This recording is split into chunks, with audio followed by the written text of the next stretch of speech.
Kota Palembang sudah mendirikan 5 titik pemeriksaan atau checkpoint PSBB di pintu masuk perbatasan. Wali Kota Palembang Harnojoyo yang memeriksa salah satu pintu masuk di Kota Simpang Karyajaya. Pada pos pemeriksaan, pengendara diberlakukan protokol COVID-19, seperti pemeriksaan suhu tubuh dan masker. Untuk titik lainnya berada di kilometer 12, Simpang Tanjung Api-Api, Laju Sungai Gerong, dan Simpang Opi. Dua pos lainnya bergerak di wilayah seberang Ulu dan Ilir. Pemerintah Kota Palembang sudah menyiapkan aturan yang harus ditaati warga saat PSBB, yakni larangan mudik dan penentuan akses keluar masuk kota. Wajib menggunakan masker saat keluar rumah dan dilarang berkumpul lebih dari 5 orang. Upaya kita sekarang sudah mengarah ke sana. PSBB itu apa kriteria? Apa yang harus dilaksanakan?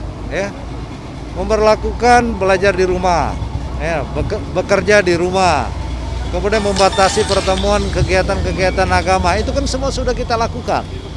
Memberikan bantuan kepada masyarakat itu semua sudah kita lakukan.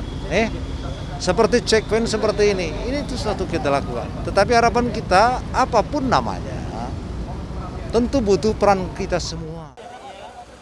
Palembang mengajukan PSBB setelah tercatat lebih 50 kasus COVID-19 dan adanya penularan lokal.